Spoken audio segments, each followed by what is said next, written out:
85% ഹിന്ദുക്കൾ ഇപ്പോഴും ഇവിടെ ഉണ്ട്. പക്ഷെ ഈ നാട്ടിലേക്ക് വന്നിട്ട് 5-6 ആളുകൾ പറയുകയാണ് ആൾക്കൂട്ടത്തിനിടെ എന്നിട്ട്, നിന്റെ പേരെന്താണ്? നീ മാറി നിൽക്ക്. നിന്റെ പേരെന്താണ്? നിന്റെ പേരിതാണ്, നീ അങ്ങോട്ട് മാറി നിൽക്ക്.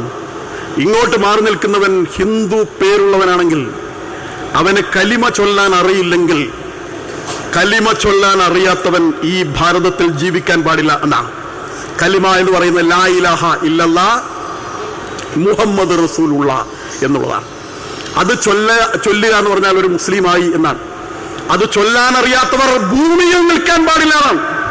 ഭൂമിയിൽ നിൽക്കാൻ പാടില്ല, ഈ നാട്ടിൽ ജീവിക്കാൻ പാടില്ല എന്നല്ല, ഈ നിമിഷം നീ ഇവിടെ ഇല്ലാതാവണം എന്നാണ്. അങ്ങനെയൊക്കെയാണ് കാര്യം നടക്കുന്നതെങ്കിൽ നമ്മുടെ അടുത്ത തലമുറയുടെ അവസ്ഥ എന്തായിരിക്കും എന്നുള്ളത് നമ്മളൊന്ന് ആലോചിച്ച് നോക്കേണ്ട കാര്യമല്ലേ.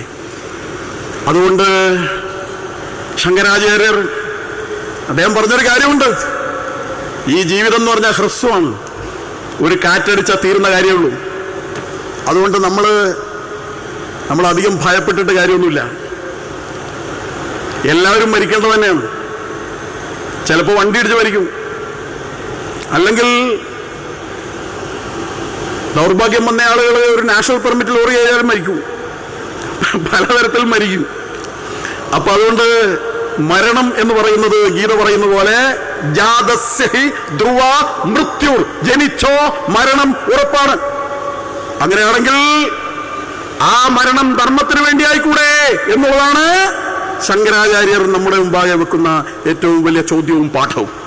ധർമ്മത്തെ സംരക്ഷിക്കാൻ വേണ്ടിയിട്ട് ഉറപ്പായ മരണം, അനന്തരജാത തലമുറയാകെ സംരക്ഷിക്കാൻ വേണ്ടിയിട്ട് തങ്ങളുടെ ജീവിതം സമ്പൂർണമായും സംസ്കൃതിക്ക് വേണ്ടി സമർപ്പിച്ച പൂർവികന്മാരുടെ പാതയെ പിന്തുടർന്നുകൊണ്ട് നമുക്ക് ധർമ്മത്തെ സംരക്ഷിക്കാൻ, നമ്മൾ ആരും ഉപദ്രവിക്കുന്നില്ല, നമ്മൾ ആരെയും ഇല്ലാതാക്കുന്നില്ല, പക്ഷെ നമ്മുടെ ധർമ്മത്തിന് വേണ്ടി വീറോടെ, ധീരതയോടെ, ധൈര്യത്തോടെ ഉറച്ചു നിൽക്കുക തന്നെ ചെയ്യുമെന്ന്.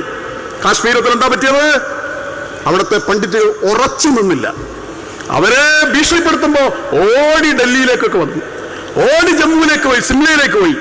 അങ്ങനെ ലക്ഷക്കണക്കിന് ആളുകൾ ഓടി. അവിടെയെല്ലാം അവരുടെ വീട് വിട്ടോടി, അവരുടെ ആപ്പിൾത്തോട്ടം വിട്ടോടി, അവരുടെ സർവ്വതം വിട്ടോടി. അവരെ ഡൽഹിയിലേക്ക്, ഡൽഹിയിൽ നിന്ന് എങ്ങോട്ടോടും? നമ്മൾ ഓടി ഓടി എവിടേക്ക് പോകും? നമുക്ക് ഓടാൻ, ലോകത്തോടാൻ നമുക്കൊറ്റ സ്ഥലമേ ഉള്ളൂ.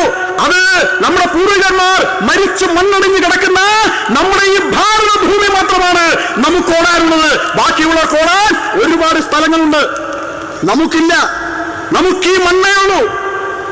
അതുകൊണ്ട് ജീവിക്കുന്നെങ്കിൽ ഇവിടെ, മരിക്കുന്നെങ്കിൽ ഇവിടെ എന്ന് ധൈര്യപൂർവ്വം മുന്നിട്ടിറങ്ങിയാൽ ഒരു ഭീകരന്മാർക്കും നമ്മളെ തോൽപ്പിക്കാൻ സാധ്യമല്ല. അതാണ് നമ്മുടെ ഈ മഹത്തായ ഈ സമ്മേളനത്തിൽ നമ്മൾ എടുക്കേണ്ടുന്ന ധീരമായ തീരുമാനം. എങ്കിൽ മാത്രമേ നമുക്ക് ഈ ഭാരതം എന്ന പേരിനെ, ഈ ധർമ്മഭൂമിയെ, മോക്ഷഭൂമിയെ, കർമ്മഭൂമിയെ നമുക്കിവിടെ നിലനിർത്താൻ സാധിക്കുകയുള്ളൂ.